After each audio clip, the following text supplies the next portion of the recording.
सियावर रामचंद्र भगवान की जय। आओ हनुमान जी। श्री रघुनाथ जी फिर आगे चले। ऋषिमुख पर्वत निकट आ गया। वहां ऋषिमुख पर्वत पर मंत्रियों सहित सुग्रीव रहते थे। अतुलनीय बल की सीमा श्री रघुनाथ जी और लक्ष्मण जी को आते देखकर सुग्रीव अत्यंत भयभीत होकर बोले, हे हनुमान, सुनो, ये दोनों पुरुष बल और रूपों के निधान हैं। तुम ब्रह्मचारी का रूप धारण करके अपने हृदय में उनके यथावात जानकर मुझे इशारे से समझा कर कह देना। यदि वे मन के मालिक भजे हुए हों तो मैं तुरंत ही इस पर्वत को छोड़कर भाग जाऊंगा। यह सुनकर हनुमान जी ब्राह्मण का रूप धारण वहां गए और मस्तक नवाकर इस प्रकार पूछने लगे, हे वीर, सांबले और गोरे शरीर वाले, आप कौन हैं जो क्षत्रिय के रूप में वन में फिर रहे हैं? हे स्वामी, कठोर भूमि पर कोमल चरण से चलने वाले आप किस कारण वन में विचरण कर रहे हैं? मन को हरण करने वाले आपके सुंदर कोमल अंग हैं और आप वन के विषय धूप और वायु को सह रहे हैं।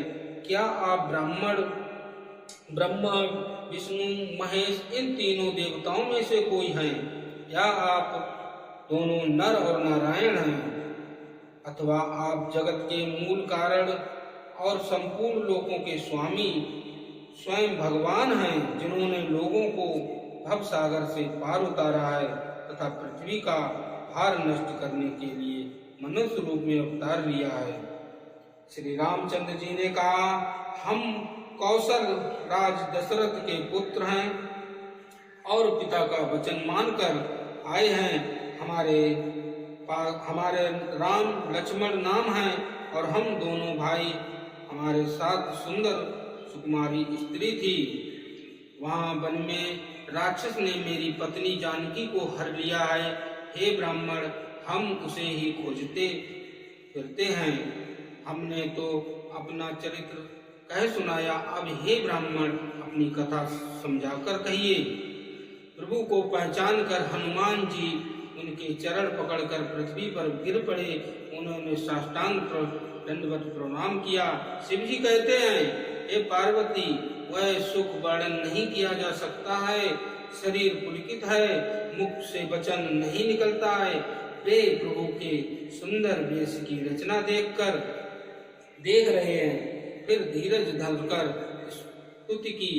अपने नाथ को पहचान लेने से हृदय में हर्ष हो रहा है।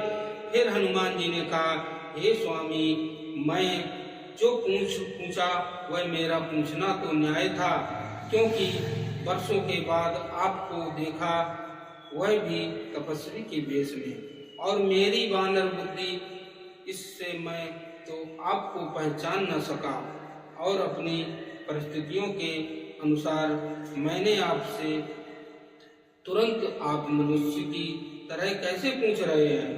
सियावर रामचंद्र भगवान की